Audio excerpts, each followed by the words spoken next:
प्राकृत की अंतिम अवस्था अपभ्रंश के अवहट से किस भाषा का आविर्भाव माना जाता है? इसका उत्तर है हिंदी भाषा का। अगला क्वेश्चन है, आकृति या रूप के आधार पर हिंदी किस प्रकार की भाषा है? इसका उत्तर है वियोगात्मक या विश्लिष्ट भाषा। अगला क्वेश्चन है, भारत में कितने भाषा परिवार मिलते हैं? इसका उत्तर है 4 भाषा परिवार, जो हैं भारोपीय, द्रविड़, ऑस्ट्रिक व चीनी तिब्बती। भाषा परिवार के आधार पर हिंदी किस परिवार की भाषा है? इसका उत्तर है भारोपीय अर्थात इंडो यूरोपियन परिवार की भाषा। अगला क्वेश्चन है, भारत में बोलने वालों के प्रतिशत के आधार पर कौन सा परिवार सबसे बड़ा भाषा परिवार है? इसका उत्तर है भारोपीय परिवार। अगला क्वेश्चन है, भारत में बोलने वालों के प्रतिशत के आधार पर कौन सा परिवार दूसरा सबसे बड़ा भाषा परिवार है? इसका उत्तर है द्रविड़ भाषा परिवार। सामान्यतः हिंदी भाषा के इतिहास का आरंभ किस भाषा से माना जाता है? इसका उत्तर है अपभ्रंश से। अगला क्वेश्चन है, संघ की राजभाषा हिंदी और लिपि देवनागरी होगी, यह संविधान के किस अनुच्छेद में कहा गया है? इसका उत्तर है अनुच्छेद 343 में। अगला क्वेश्चन है, वर्तमान हिंदी का प्रचलित रूप क्या है? इसका उत्तर है खड़ी बोली। हिंदी भाषा की बोलियों के वर्गीकरण के आधार पर छत्तीसगढ़ी बोली क्या है? इसका उत्तर है पूर्वी हिंदी। अगला क्वेश्चन है, हिंदी भाषा के विकास का सही अनुक्रम क्या है? इसका उत्तर है पाली, प्राकृत, अपभ्रंश और हिंदी। अगला क्वेश्चन है, हिंदी खड़ी बोली किस अपभ्रंश से विकसित हुई है? इसका उत्तर है शौरसेनी से। हिंदी दिवस प्रतिवर्ष किस दिन मनाया जाता है? इसका उत्तर है 14 सितंबर को। अगला क्वेश्चन है, भाषा की सार्थक इकाई क्या है? इसका उत्तर है वाक्य। अगला क्वेश्चन है, भाषा की सबसे छोटी इकाई क्या है? इसका उत्तर है ध्वनि या वर्ण। गौरतलब है कि ध्वनि वर्ण का उच्चारित रूप है और वर्ण ध्वनि का लिखित रूप है। वर्णों के व्यवस्थित समूह को क्या कहते हैं? इसका उत्तर है वर्णमाला। अगला क्वेश्चन है, मूलतः हिंदी में उच्चारण के आधार पर कितने वर्ण होते हैं? इसका उत्तर है 45 वर्ण, जिसमें 10 स्वर तथा 35 व्यंजन होते हैं। अगला क्वेश्चन है, मूलतः हिंदी में लेखन के आधार पर कितने वर्ण होते हैं? इसका उत्तर है 52 वर्ण, जिसमें 13 स्वर, 35 व्यंजन तथा 4 संयुक्त व्यंजन होते हैं। 4 संयुक्त व्यंजन कौन से होते हैं? इसका उत्तर है क्ष, त्र, ज्ञ और श्र। अगला क्वेश्चन है, भाषा निर्माण की इकाइयों का सही अनुक्रम क्या है? उत्तर है ध्वनि, शब्द, पद, वाक्य। अगला क्वेश्चन है, किसी शब्द में आए हुए अक्षरों को मात्राओं सहित कहने या लिखने की रीति को क्या कहते हैं? इसका उत्तर है वर्तनी। किसी प्राणी, वस्तु, स्थान, भाव आदि का नाम उसकी क्या कही जाती है? इसका उत्तर है संज्ञा अर्थात नाउन। अगला क्वेश्चन है, व्युत्पत्ति के आधार पर संज्ञा कितने प्रकार की होती है? इसका उत्तर है 3 प्रकार की। पहली है रूढ़ संज्ञा, जैसे राम, यमुना। सेकंड है यौगिक संज्ञा, जैसे पनघट, पाठशाला। तथा तीसरी है योग रूढ़, जैसे जलज। अगला क्वेश्चन है, अर्थ की दृष्टि से संज्ञा कितने प्रकार की होती है? इसका उत्तर है 5 प्रकार की। अर्थ की दृष्टि से संज्ञा 5 प्रकार की होती है, जो इस प्रकार है: व्यक्तिवाचक संज्ञा, जातिवाचक संज्ञा, द्रववाचक संज्ञा, समूहवाचक संज्ञा एवं भाववाचक संज्ञा।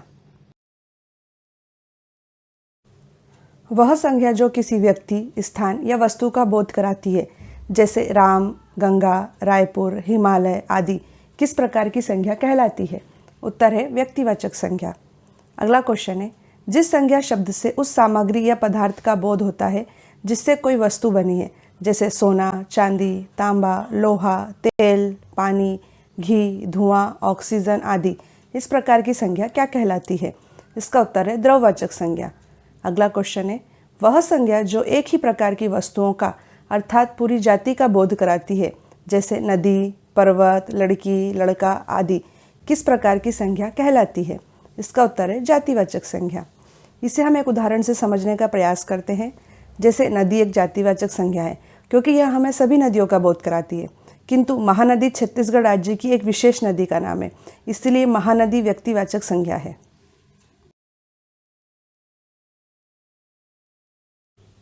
वह संज्ञा शब्द जो किसी एक व्यक्ति का वाचक न होकर समूह अथवा समुदाय के वाचक है, जैसे वर्ग, टीम, सभा, समिति आयोग, परिवार, पुलिस, सेना, अधिकारी आदि कौन सी संज्ञा कहलाते हैं?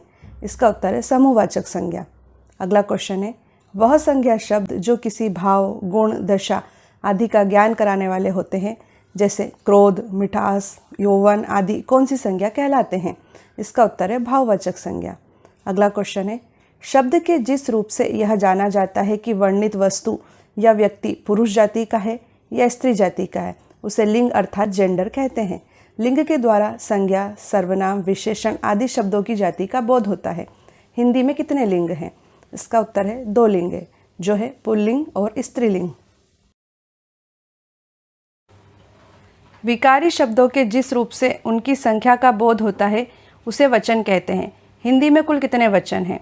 इसका उत्तर है हिंदी में 2 वचन हैं, एक वचन तथा बहुवचन। अगला क्वेश्चन है, प्राण, दर्शन, आंसू, होश, बाल, हस्ताक्षर शब्द हमेशा किस वचन में प्रयुक्त होते हैं? इसका उत्तर है बहुवचन में।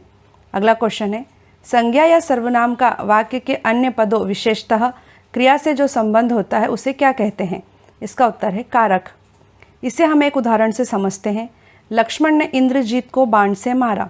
इस वाक्य में लक्ष्मण क्रिया का कर्ता है, इंद्रजीत इस मारण क्रिया का कर्म है।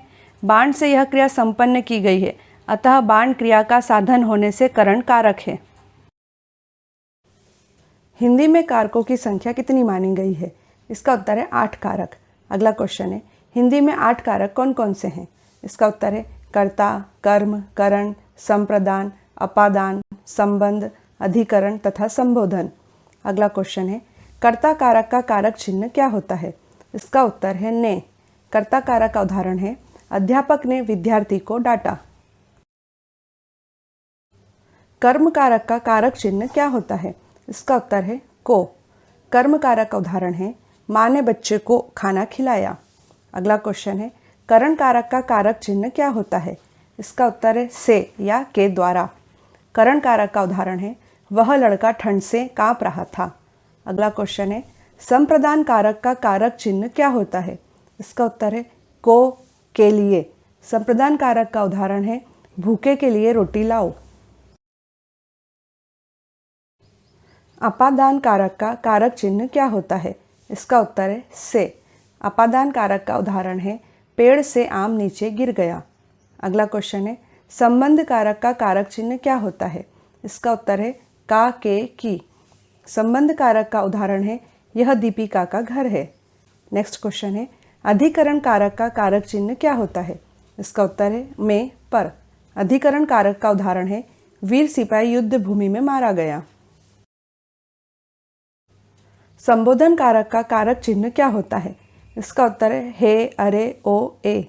संबोधन कारक का उदाहरण है, हे ईश्वर मेरे साथ ही ऐसा क्यों होता है। अगला क्वेश्चन है, संज्ञा के स्थान पर प्रयुक्त होने वाले शब्दों को क्या कहते हैं? इसका उत्तर है सर्वनाम। अगला क्वेश्चन है, मैं, तुम, हम, वे, आप आदि शब्द क्या हैं? इसका उत्तर है सर्वनाम। सर्वनाम के कितने भेद होते हैं? इसका उत्तर है 6 भेद। अगला क्वेश्चन है, सर्वनाम के 6 भेद कौन कौन से होते हैं? इसका उत्तर है पुरुषवाचक सर्वनाम, निश्चयवाचक सर्वनाम, अनिश्चयवाचक सर्वनाम, संबंधवाचक सर्वनाम, प्रश्नवाचक सर्वनाम और निजवाचक सर्वनाम। अगला क्वेश्चन है, मैं, तू, वह सर्वनाम के किस भेद में प्रयुक्त होते हैं? इसका उत्तर है पुरुषवाचक सर्वनाम में। यह, ये, वे सर्वनाम के किस भेद में प्रयुक्त होते हैं? इसका उत्तर है निश्चयवाचक सर्वनाम में। अगला क्वेश्चन है, कोई, कुछ सर्वनाम के किस भेद में प्रयुक्त होते हैं? इसका उत्तर है अनिश्चयवाचक सर्वनाम में। अगला क्वेश्चन है, जो, सो सर्वनाम के किस भेद में प्रयुक्त होते हैं? इसका उत्तर है संबंधवाचक सर्वनाम में। कौन, क्या सर्वनाम के किस भेद में प्रयुक्त होते हैं? इसका उत्तर है प्रश्नवाचक सर्वनाम में। अगला क्वेश्चन है, स्वयं, खुद, अपने आप सर्वनाम के किस भेद में प्रयुक्त होते हैं? इसका उत्तर है निजवाचक सर्वनाम में। अगला क्वेश्चन है, संज्ञा या सर्वनाम की विशेषता बताने वाले शब्दों को क्या कहते हैं? इसका उत्तर है विशेषण। जो शब्द विशेषता बताते हैं उन्हें तो विशेषण कहा जाता है, परंतु जिसकी विशेषता बताई जाती है उसे क्या कहा जाता है? इसका उत्तर है विशेष्य। उदाहरण के लिए, मोटा लड़का हंस पड़ा, यहाँ मोटा विशेषण है, जबकि लड़का विशेष्य क्योंकि इस लड़के की विशेषता है कि वह मोटा है। अगला क्वेश्चन है, जिस शब्द से किसी कार्य का होना या करना समझा जाए, जैसे खाना, पीना, पढ़ना, सोना, रहना, जाना आदि, उसे क्या कहते हैं? उसका उत्तर है क्रिया। अगला क्वेश्चन है, क्रिया के मूल रूप अर्थात मूलांश को क्या कहते हैं? इसका उत्तर है धातु। गौरतलब है कि क्रिया के सभी रूपों में धातु उपस्थित रहती है। जैसे चलना क्रिया में चल धातु है, पढ़ना क्रिया में पढ़ धातु है। प्रायः धातु में ना प्रत्यय जोड़कर क्रिया का निर्माण होता है। धातु को पहचानने का एक सरल सूत्र यह है कि दिए गए शब्दांश में ना लगाकर देखें और यदि ना लगने पर क्रिया बने तो समझना चाहिए कि वह शब्दांश धातु है, या फिर क्रिया के साधारण रूपों में ना हटा देने से जो शेष बचे वह क्रिया की धातु है। पहले शब्द के अंतिम वर्ण एवं दूसरे शब्द के आदि वर्णों के मेल से जो विकार अथवा परिवर्तन होता है उसे क्या कहते हैं? इसका उत्तर है संधि। अगला क्वेश्चन है, संधि के नियमों द्वारा मिले वर्णों को फिर मूल अवस्था में ले आने को क्या कहते हैं? इसका उत्तर है संधि विच्छेद। अगला क्वेश्चन है, संधि के पहले वर्ण के आधार पर संधि के कितने भेद किए जाते हैं? इसका उत्तर है 3 भेद, जो हैं स्वर संधि, व्यंजन संधि और विसर्ग संधि। संधि का पहला वर्ण यदि स्वर वर्ण हो तो वह कौन सी संधि कहलाती है? इसका उत्तर है स्वर संधि। अगला क्वेश्चन है, संधि का पहला वर्ण यदि व्यंजन वर्ण हो तो वह कौन सी संधि कहलाती है? इसका उत्तर है व्यंजन संधि। अगला क्वेश्चन है, संधि का पहला वर्ण यदि विसर्ग हो तो वह कौन सी संधि कहलाती है? इसका उत्तर है विसर्ग संधि। स्वर के बाद स्वर अर्थात 2 स्वरों के मेल से जो विकार अथवा परिवर्तन होता है, जैसे सूर्य प्लस अस्त बराबर सूर्यास्त, किस प्रकार की संधि कहलाती है? इसका उत्तर है स्वर संधि। अगला क्वेश्चन है, स्वर संधि के 5 भेद कौन से होते हैं? इसका उत्तर है दीर्घ संधि, गुण संधि, वृद्धि संधि, यण संधि और अयाधि संधि। ह्रस्व या दीर्घ स्वर अ ई उ के पश्चात क्रमशः ह्रस्व या दीर्घ स्वर अ ई उ आ जाए तो दोनों को मिलाकर दीर्घ आ ई उ हो जाते हैं। जैसे मत प्लस अनुसार बराबर मतानुसार। इस प्रकार की संधि कौन सी संधि कहलाती है? इसका उत्तर है दीर्घ संधि। यदि अ और आ के बाद ई या ई, उ या उ और री स्वर आए तो दोनों के मिलने से क्रमशः ए, ओ और अर हो जाते हैं। जैसे महा प्लस इंद्र बराबर महेंद्र। इस प्रकार की संधि कौन सी संधि कहलाती है? इसका उत्तर है गुण संधि। अगला क्वेश्चन है, अ या आ के बाद ए या ए आए तो दोनों के मेल से ए हो जाता है, और अ और आ के पश्चात ओ या ओ आए तो दोनों के मेल से ओ हो जाता है। जैसे सदा प्लस एव बराबर सदैव। इस प्रकार की संधि कौन सी संधि कहलाती है? इसका उत्तर है वृद्धि संधि। अगला क्वेश्चन है, यदि ई, उ और री के बाद भिन्न स्वर आए तो ई और ई का य, उ और उ का व तथा री का र हो जाता है। जैसे अति प्लस अधिक बराबर अत्यधिक। इस प्रकार की संधि कौन सी संधि कहलाती है? इसका उत्तर है यण संधि। यदि ए, ओ, औ स्वरों का मेल दूसरे स्वरों से हो तो ए का अय, ए का आय, ओ का अव और औ का आव के रूप में परिवर्तन हो जाता है। जैसे पो प्लस अन बराबर पवन। इस प्रकार की संधि कौन सी संधि कहलाती है? इसका उत्तर है अयादि संधि। अगला क्वेश्चन है, जो शब्दांश शब्दों के आदि अर्थात शुरुआत में जुड़कर उनके अर्थ में कुछ विशेषता लाते हैं, जैसे क धन पूत बराबर कपूत, वे क्या कहलाते हैं? इसका उत्तर है उपसर्ग, जिसे इंग्लिश में प्रीफिक्स कहते हैं। अगला क्वेश्चन है, संस्कृत के उपसर्गों की संख्या कितनी है? इसका उत्तर है 22। हिंदी के उपसर्गों की संख्या कितनी है? इसका उत्तर है 13। अगला क्वेश्चन है, उर्दू, अरबी तथा फारसी के उपसर्गों की संख्या कितनी है? इसका उत्तर है 19। अगला क्वेश्चन है, जो शब्दांश शब्दों के अंत में जुड़कर उनके अर्थ में विशेषता या परिवर्तन ला देते हैं, वे क्या कहलाते हैं? इसका उत्तर है प्रत्यय, जिसे इंग्लिश में सफिक्स कहते हैं। हम दयालु शब्द का उदाहरण लेते हैं। दया शब्द के अंत में आलू प्रत्यय जुड़ने से अर्थ में विशेषता आ गई है तथा वह दयालु बन गया है। प्रत्यय के कितने भेद हैं? इसका उत्तर है 2 भेद, जो कि है कृत प्रत्यय तथा तदित प्रत्यय। अगला क्वेश्चन है, वे प्रत्यय जो क्रिया के मूल रूप यानी धातु में जोड़े जाते हैं, जैसे चुन प्लस आव बराबर चुनाव, कौन से प्रत्यय कहलाते हैं? इसका उत्तर है कृत प्रत्यय। अगला क्वेश्चन है, वे प्रत्यय जो क्रिया के मूल रूप यानी धातु को छोड़कर अन्य शब्दों जैसे संज्ञा, सर्वनाम, विशेषण एवं अवयव में जुड़ते हैं, जैसे भूख प्लस आ बराबर भूखा, कौन से प्रत्यय कहलाते हैं? इसका उत्तर है तदित प्रत्यय। दो अथवा दो से अधिक शब्दों से मिलकर बने हुए नए सार्थक शब्द को क्या कहते हैं? इसका उत्तर है समास। अगला क्वेश्चन है, समस्त पद के सभी पदों को अलग अलग किए जाने की प्रक्रिया क्या कहलाती है? इसका उत्तर है समास विग्रह या व्यास। अगला क्वेश्चन है, समास रचना में प्रायः दो पद होते हैं, जहाँ पहले को पूर्व पद तो दूसरे को क्या कहते हैं? इसका उत्तर है उत्तर पद। जैसे राजपुत्र में पूर्व पद राज्य है और उत्तर पद पुत्र है। समास के 6 मुख्य भेद कौन से हैं? इसका उत्तर है अव्ययी भाव समास, तत्पुरुष समास, कर्मधारय समास, द्विगु समास, द्वंद्व समास और बहुब्रीहि समास। अगला क्वेश्चन है, जिस समास का पहला पद अर्थात पूर्व पद अवयव तथा प्रधान हो, जैसे प्रति प्लस दिन, प्रतिदिन, इस प्रकार के समास को कौन सा समास कहते हैं? इसका उत्तर है अव्ययी भाव समास।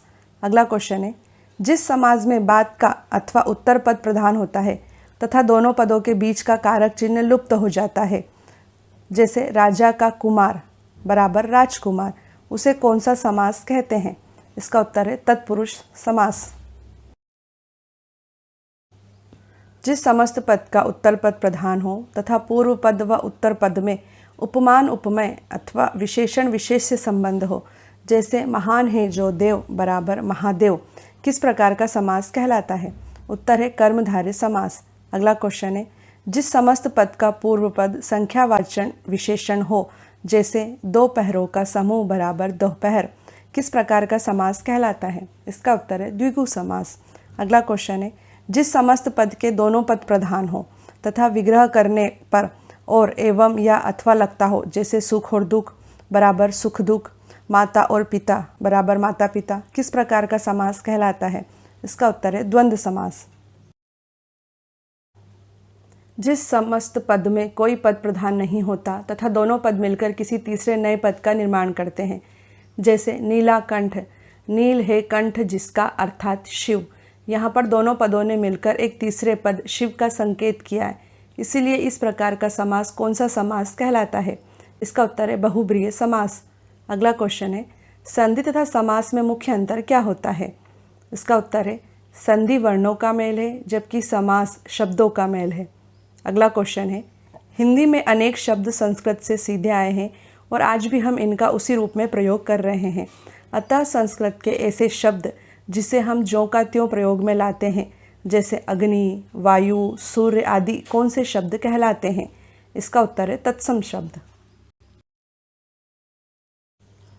हिंदी में अनेक शब्द ऐसे हैं जो निकले तो संस्कृत से ही हैं, पर प्राकृत अपभ्रंश पुरानी हिंदी से गुजरने के कारण बहुत बदल गए हैं, जैसे उज्ज्वल उजाला हो गया है।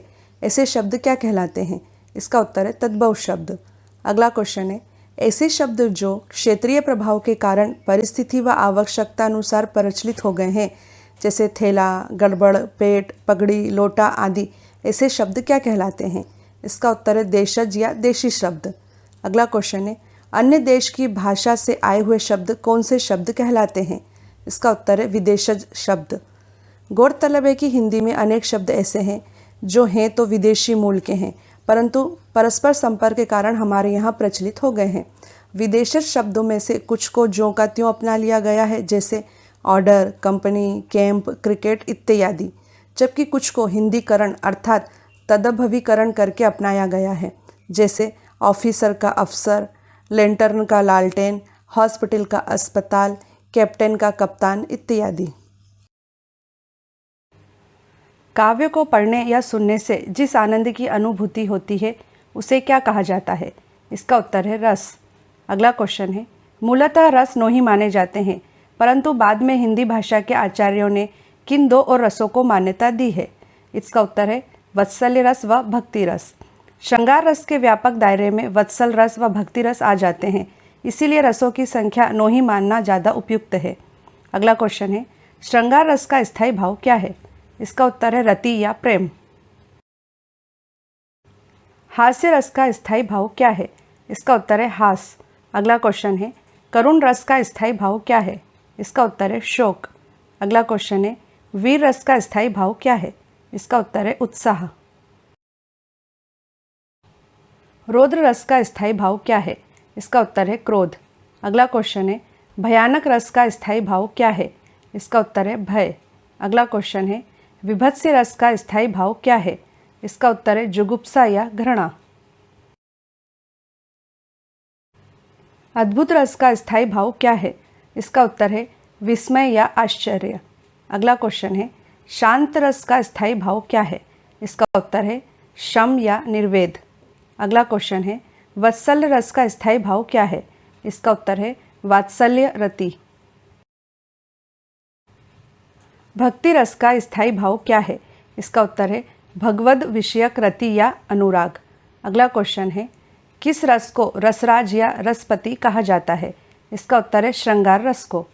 अगला क्वेश्चन है नाटक में केवल 8 रस ही माने जाते हैं, नाटक में 9 मूल रसों में से किसे रस नहीं माना जाता है? इसका उत्तर है शांत रस। वर्णों या मात्राओं के नियमित संख्या के विन्यास से यदि आह्लाद अर्थात आनंद पैदा हो तो उसे क्या कहते हैं? इसका उत्तर है छंद। अगला क्वेश्चन है छंद शास्त्र के आदि प्रणेता किस ऋषि के नाम पर छंद को पिंगल भी कहते हैं? इसका उत्तर है पिंगल ऋषि के नाम पर। अगला क्वेश्चन है छंद का सर्वप्रथम उल्लेख कहाँ मिलता है? इसका उत्तर है ऋग्वेद में। छंद कितने प्रकार के होते हैं? इसका उत्तर है 3 प्रकार के, वर्णिक छंद, मात्रिक छंद तथा मुक्त छंद। अगला क्वेश्चन है जिस छंद के पहले तथा तीसरे चरणों में 13-13 और दूसरे तथा चौथे चरणों में 11-11 मात्राएं होती हैं वह छंद क्या कहलाता है?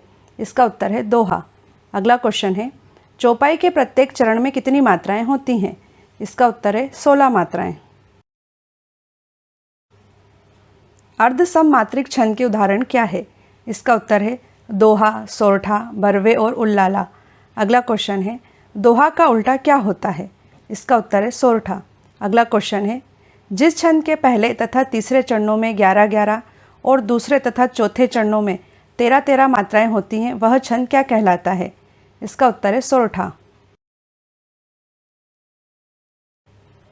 चौपाई किस छंद का उदाहरण है? इसका उत्तर है सममात्रिक छंद का। अगला क्वेश्चन है जो शब्द काव्य की शोभा बढ़ाते हैं उसे क्या कहते हैं? इसका उत्तर है अलंकार। अगला क्वेश्चन है जब एक ही शब्द ज़्यादा बार प्रयोग हो पर हर बार अर्थ अलग अलग आए, जैसे कनक कनकते 100 गुनी मादकता अधिकाय, व खाए बोराए नर व पाए बोराए, यहाँ पर कौन सा अलंकार होता है? इसका उत्तर है यमक अलंकार। यहाँ पहले कनक का मतलब धतूरा जो कि एक नशीला पदार्थ है उससे है, जबकि दूसरे कनक का मतलब सोने से है। जहाँ पर कोई एक शब्द एक ही बार आए पर उसके अर्थ अलग अलग निकले, जैसे रावण सर सरोज बनचारी, चली रघुवीर सिलीमुख, यहाँ पर कौन सा अलंकार होता है? इसका उत्तर है श्लेष अलंकार। यहाँ सिलीमुख शब्द के 2 अर्थ निकल रहे हैं। इस शब्द का पहला अर्थ बाण से है एवं दूसरा अर्थ भ्रमर अर्थात भंवरे से है। अगला क्वेश्चन है जहाँ एक वस्तु या प्राणी की तुलना दूसरी प्रसिद्ध वस्तु के साथ की जाती है, जैसे हरिपद कोमल कमल, वहाँ कौन सा अलंकार होता है? इसका उत्तर है उपमा अलंकार। उपमा अलंकार के इस उदाहरण में हरि अर्थात विष्णु के पैरों की तुलना कमल के फूल से की गई है। अगला क्वेश्चन है जब किसी वस्तु का बहुत अधिक बड़ा चढ़ाकर वर्णन किया जाए, जैसे हनुमान की पूंछ में लग न पाई आग, लंका सारी जल गई गए निशाचर भाग, वहाँ पर कौन सा अलंकार होता है? इसका उत्तर है अतिशयोक्ति अलंकार। जब किसी काव्य को सुंदर बनाने के लिए किसी वर्ण की बार बार आवृत्ति हो, जैसे मधुर मधुर मुस्कान मनोहर मनुज वेश का उजियाला, तो वहाँ कौन सा अलंकार कहलाता है? इसका उत्तर है अनुप्रास अलंकार। अनुप्रास अलंकार के इस उदाहरण में म वर्ण की आवृत्ति हो रही है। अगला क्वेश्चन है जब उपमान और उपमेय में अभिन्नता या अभेद दिखाया जाए, जैसे मैया में तो चंद्र खिलौना ले हों, तब यह कौन सा अलंकार कहलाता है? इसका उत्तर है रूपक अलंकार। रूपक अलंकार के इस उदाहरण में चंद्रमा एवं खिलौनों में समानता न दिखाकर चांद को ही खिलौना बोल दिया गया है। अगला क्वेश्चन है, जहाँ उपमेय में उपमान के होने की संभावना का वर्णन हो, जैसे मुख मानो चंद्रमा है, तब वहाँ कौन सा अलंकार होता है? इसका उत्तर है उत्प्रेक्षा अलंकार। उत्प्रेक्षा अलंकार के इस उदाहरण में मुख के चंद्रमा होने की संभावना का वर्णन हो रहा है। आधुनिक हिंदी आर्य भाषा का प्रारंभ कब से माना जाता है? इसका उत्तर है 1000 ईस्वी से। अगला क्वेश्चन है, चंद्रधर शर्मा गुलेरी ने अवहट को क्या नाम दिया है? इसका उत्तर है पुरानी हिंदी। अगला क्वेश्चन है, हिंदी भारत के कितने राज्यों की राजभाषा है? इसका उत्तर है 9 राज्यों की। यह 9 राज्य हैं उत्तर प्रदेश, बिहार, झारखंड, मध्य प्रदेश, उत्तराखंड, हिमाचल प्रदेश, राजस्थान, हरियाणा और दिल्ली। गौरतलब है कि कुछ समय पहले तक छत्तीसगढ़ की राजभाषा भी हिंदी ही थी, परंतु छत्तीसगढ़ सरकार ने छत्तीसगढ़ की राजभाषा हिंदी को बदलकर छत्तीसगढ़ी कर दिया है। ध्वनि संकेतों को स्थायी रूप देने के लिए किसकी खोज की गई थी? इसका उत्तर है लिपि की। अगला क्वेश्चन है, भारतीय संविधान में किस भाषा को राष्ट्रभाषा के रूप में चिन्हित किया गया है? इसका उत्तर है हिंदी भाषा को। अगला क्वेश्चन है, देवनागरी लिपि किस प्रकार की लिपि है? इसका उत्तर है वैज्ञानिक लिपि। संस्कृत के महान वैयाकरण पाणिनि ने अपनी महान कृति अष्टाध्यायी में व्याकरण को क्या कहा है? इसका उत्तर है शब्दानुशासन। अगला क्वेश्चन है, हिंदी को राष्ट्रभाषा का दर्जा कब प्रदान किया गया है? इसका उत्तर है 14 सितंबर 1949 को। अगला क्वेश्चन है, हिंदी भाषा का मानक रूप बालक कहाँ से सीखता है? इसका उत्तर है विद्यालय से। हिंदी साहित्य के आरंभिक काल को आचार्य रामचंद्र शुक्ल ने क्या कहा है? इसका उत्तर है वीरगाथा काल। अगला क्वेश्चन है, चंद बरदाई, जगनिक तथा मधुकर किस काल के कवि हैं? इसका उत्तर है वीरगाथा काल। अगला क्वेश्चन है, पृथ्वी रास रासों के रचनाकार कौन है? इसका उत्तर है चंद बरदाई। दक्षिण भारत हिंदी प्रचार सभा का मुख्यालय कहाँ स्थित है? इसका उत्तर है चेन्नई में। अगला क्वेश्चन है, हिंदी में मूल रूप से कितने रस माने गए हैं? इसका उत्तर है 9 रस। अगला क्वेश्चन है, संविधान की 8वीं अनुसूची में कितनी भारतीय भाषाएं शामिल हैं? इसका उत्तर है 22 भाषाएं। संविधान की 8वीं अनुसूची में शामिल इन 22 भाषाओं के नाम हैं असमी, बंगाली, बोडो, डोंगरी, गुजराती, हिंदी, कन्नड़, कश्मीरी, कोंकणी, मैथिली, मलयालम, मणिपुरी, मराठी, नेपाली, उड़िया, पंजाबी, संस्कृत, संथाली, सिंधी, तमिल, तेलुगु और उर्दू। हिंदी कविता को छंदों की परिधि से किसने मुक्त कराया था? इसका उत्तर है सूर्यकांत त्रिपाठी निराला। अगला क्वेश्चन है, तितली किसकी रचना है? इसका उत्तर है जयशंकर प्रसाद। अगला क्वेश्चन है, अतीत के चलचित्र की लेखिका कौन है? इसका उत्तर है महादेवी वर्मा।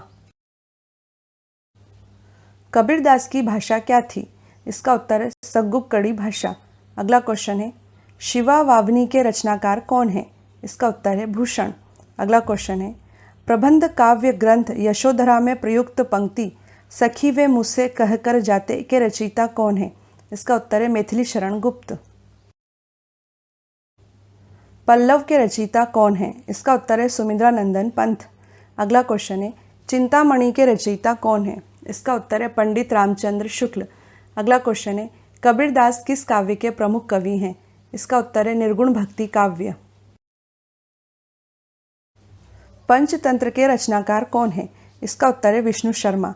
अगला क्वेश्चन है, कालिदास का सबसे प्रसिद्ध नाटक कौन सा है? इसका उत्तर है अभिज्ञान शाकुंतलम। अगला क्वेश्चन है, अष्टाध्यायी किन की रचना है? इसका उत्तर है पाणिनि की। भूषण की कविता का प्रधान स्वर क्या है? इसका उत्तर है प्रशस्ति परक। अगला क्वेश्चन है, हिंदी के प्रथम गद्यकार कौन है? इसका उत्तर है लल्लू लाल। अगला क्वेश्चन है, हिंदी के सर्वप्रथम प्रकाशित पत्र का नाम क्या है? इसका उत्तर है उद्दंत मार्तंड। श्रद्धा किस कृति की नायिका हैं? इसका उत्तर है जयशंकर प्रसाद के महाकाव्य कामायनी की। अगला क्वेश्चन है, बुंदेले हर बोलो के मुँह हमने सुनी कहानी थी, खूब लड़ी मर्दानी वह तो झांसी वाली रानी थी। इन पंक्तियों की रचयिता कौन है? इसका उत्तर है सुभद्रा कुमारी चौहान। अगला क्वेश्चन है, मुझे तोड़ लेना वनमाली, उस पथ में देना तुम फेंक, मातृभूमि पर शीश चढ़ाने जिस पथ जाएं वीर अनेक। इन पंक्तियों के रचयिता कौन है? इसका उत्तर है माखनलाल चतुर्वेदी। पद्मावत किसकी रचना है? इसका उत्तर है मालिक मोहम्मद जायसी। अगला क्वेश्चन है बेताल पचीसी के रचनाकार कौन है? इसका उत्तर है सदल मिश्र। अगला क्वेश्चन है सुहाग के नूपुर के रचयिता कौन है? इसका उत्तर है अमृतलाल नागर। छायावाद के प्रवर्तक कौन है? इसका उत्तर है जयशंकर प्रसाद। अगला क्वेश्चन है रामधारी सिंह दिनकर को भारतीय ज्ञानपीठ पुरस्कार उनकी किस कृति के लिए प्राप्त हुआ था? इसका उत्तर है उर्वशी। अगला क्वेश्चन है हिंदी साहित्य के इतिहास के सर्वप्रथम लेखक का नाम क्या है? इसका उत्तर है गारसा द तासी। रानी केतकी की कहानी के रचयिता कौन है? इसका उत्तर है इंशा अल्लाह खां। अगला क्वेश्चन है रसिक प्रिया के रचयिता कौन है? इसका उत्तर है केशव दास। अगला क्वेश्चन है कुटुच के रचयिता कौन है? इसका उत्तर है हजारी प्रसाद द्विवेदी। भारत भारती नामक काव्य के रचनाकार कौन है? इसका उत्तर है मैथिली शरण गुप्त। अगला क्वेश्चन है मैथिली शरण गुप्त को राष्ट्रकवि की उपाधि किस रचना के लिए मिली थी? इसका उत्तर है भारत भारती। अगला क्वेश्चन है प्रसिद्ध कहानी हार की जीत के कहानीकार कौन है? इसका उत्तर है सुदर्शन। साच बराबर तप नहीं झूठ बराबर पाप, इस पंक्ति के रचयिता कौन है? इसका उत्तर है कबीरदास। अगला क्वेश्चन है तुलसीदास कृत रामचरितमानस की भाषा क्या है? इसका उत्तर है अवधी। अगला क्वेश्चन है भूषण किस रस के कवि थे? इसका उत्तर है वीर रस। आंसू काव्य के रचनाकार कौन है? इसका उत्तर है जयशंकर प्रसाद। अगला क्वेश्चन है चंदन विष व्यापत नहीं लिपटे रहत भुजंग, इस पंक्ति के रचयिता कौन है? इसका उत्तर है रहीम। अगला क्वेश्चन है परहित सरिस धर्म नहीं भाई, पर पीड़ा सम नहीं अथमाई, इस पंक्ति के रचयिता कौन है? इसका उत्तर है तुलसीदास। हिंदी का आदि कवि किसे माना जाता है? इसका उत्तर है स्वयंभू। अगला क्वेश्चन है हरिशंकर परसाई किस प्रकार के लेखक हैं? इसका उत्तर है व्यंग लेखक। अगला क्वेश्चन है रामचरितमानस में कितने कांड हैं? इसका उत्तर है 7 कांड। गौरतलब है कि रामचरितमानस को तुलसीदास ने 7 कांडों में विभक्त किया है। इन 7 कांडों के नाम है बालकांड, अयोध्या कांड, अरण्य कांड, किष्किंधा कांड, सुंदर कांड, लंका कांड और उत्तरकांड। छंदों की संख्या के अनुसार बालकांड और किष्किंधा कांड क्रमशः सबसे बड़े और सबसे छोटे कांड हैं। परख उपन्यास के लेखक कौन है? इसका उत्तर है जैनेन्द्र। अगला क्वेश्चन है हिंदी गद्य का जन्मदाता किसे माना जाता है? इसका उत्तर है भारतेंदु हरिश्चंद्र। अगला क्वेश्चन है कालिदास की अभिज्ञान शाकुंतलम का हिंदी भाषा में अनुवाद किसने किया था? इसका उत्तर है राजा लक्ष्मण सिंह ने। किसे हिंदी का तोता कहा जाता है? इसका उत्तर है अमीर खुसरो को। अगला क्वेश्चन है रामधारी सिंह दिनकर किस रस के कवि माने जाते हैं? इसका उत्तर है वीर रस। अगला क्वेश्चन है सूर्यकांत त्रिपाठी निराला को कैसा कवि माना जाता है? इसका उत्तर है क्रांतिकारी कवि। विद्यापति की पदावली की भाषा क्या है? इसका उत्तर है मैथिली। अगला क्वेश्चन है पांडे बेचैन शर्मा को किस उपनाम से भी संबोधित किया जाता है? इसका उत्तर है उग्र। अगला क्वेश्चन है हिंदी रीति काल के प्रसिद्ध कवि बिहारी किस राजा के दरबारी कवि थे? इसका उत्तर है जयसिंह। हिंदी भाषा के विकास के किस काल को स्वर्ण काल कहा जाता है? इसका उत्तर है भक्ति काल। अगला क्वेश्चन है सूरदास के गुरु कौन थे? इसका उत्तर है बल्लभाचार्य। अगला क्वेश्चन है कामायनी किस प्रकार का ग्रंथ है? इसका उत्तर है महाकाव्य। ध्रुव स्वामिनी नाटक के रचयिता कौन है? इसका उत्तर है जयशंकर प्रसाद। अगला क्वेश्चन है आत्मनिर्भरता नामक निबंध के रचनाकार कौन है? इसका उत्तर है बालकृष्ण भट्ट। अगला क्वेश्चन है गंगा छवि वर्णन कविता के रचनाकार कौन है? इसका उत्तर है भारतेंदु हरिश्चंद्र।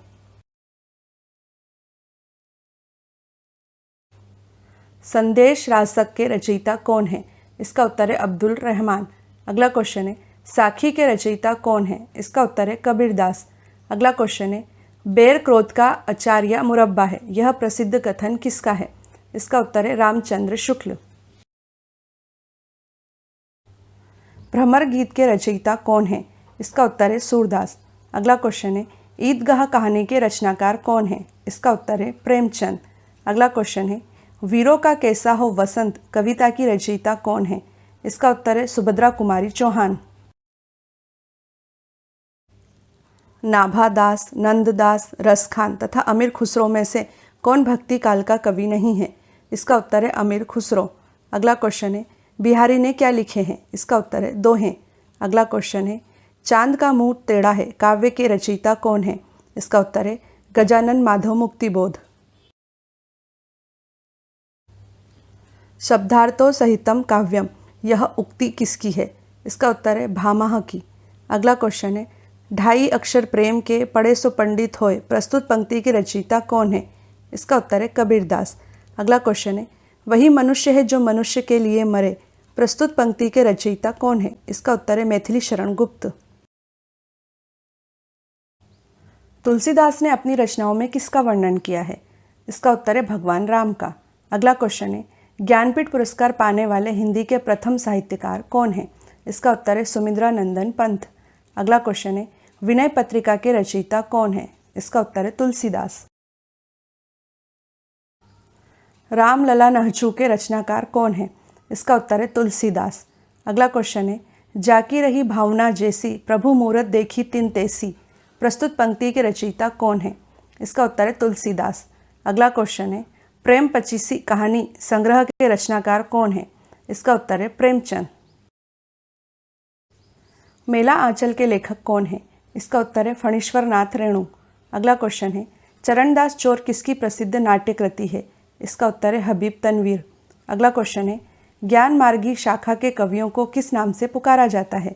इसका उत्तर है संत कवि। मानस का हंस के लेखक कौन है? इसका उत्तर है अमृतलाल नागर। अगला क्वेश्चन है मुंशी प्रेमचंद की कृति कलम का सिपाही क्या है? इसका उत्तर है जीवनी। अगला क्वेश्चन है खड़ी बोली के सर्वप्रथम लोकप्रिय कवि कौन माने जाते हैं? इसका उत्तर है अयोध्या सिंह उपाध्याय हरिओद। उर्वशी के रचनाकार कौन है? इसका उत्तर है रामधारी सिंह दिनकर। अगला क्वेश्चन है सिंहासन खाली करो कि जनता आती है, इन पंक्तियों के लेखक कौन है? इसका उत्तर है रामधारी सिंह दिनकर। अगला क्वेश्चन है मृगनयनी उपन्यास के रचनाकार कौन है? इसका उत्तर है वृंदावन लाल वर्मा। कितने पाकिस्तान नामक उपन्यास के लेखक कौन है? इसका उत्तर है कमलेश्वर। अगला क्वेश्चन है प्रकृति के सुकुमार कवि किसे कहा जाता है? इसका उत्तर है सुमिंद्रानंदन पंत को। अगला क्वेश्चन है एक भारतीय आत्मा किसे कहा जाता है? इसका उत्तर है माखनलाल चतुर्वेदी। ज्ञानपीठ पुरस्कार किस क्षेत्र में श्रेष्ठ कार्य के लिए दिया जाता है? इसका उत्तर है साहित्य के क्षेत्र में। अगला क्वेश्चन है रंगभूमि उपन्यास के रचनाकार कौन है? इसका उत्तर है मुंशी प्रेमचंद। अगला क्वेश्चन है अंधा युग उपन्यास के लेखक कौन है? इसका उत्तर है धर्मवीर भारती। राष्ट्रकवि की उपाधि किस हिंदी कवि को दी गई है? इसका उत्तर है मैथिली शरण गुप्त को। अगला क्वेश्चन है प्रसिद्ध तिलस्मी उपन्यास चंद्रकांता के रचनाकार कौन है? इसका उत्तर है देवकी नंदन खत्री। अगला क्वेश्चन है हिंदी की प्रसिद्ध कहानी पंच परमेश्वर के रचयिता कौन है? इसका उत्तर है मुंशी प्रेमचंद। गीतांजलि के रचनाकार कौन है? इसका उत्तर है रविंद्रनाथ टैगोर। अगला क्वेश्चन है देशभक्ति गीत ए मेरे वतन के लोगों जरा आंख में भर लो पानी के रचनाकार कौन है? इसका उत्तर है कवि प्रदीप। अगला क्वेश्चन है हिंदी का सर्वप्रथम अखबार का क्या नाम है? इसका उत्तर है उत्तंड मार्तंड। कली कथा बायपास की लेखिका कौन है? इसका उत्तर है अलका सरावगी। अगला क्वेश्चन है राग दरबारी उपन्यास के रचयिता कौन है? इसका उत्तर है श्रीलाल शुक्ल। अगला क्वेश्चन है प्रसिद्ध कहानी पूस की रात के रचनाकार कौन है? इसका उत्तर है मुंशी प्रेमचंद।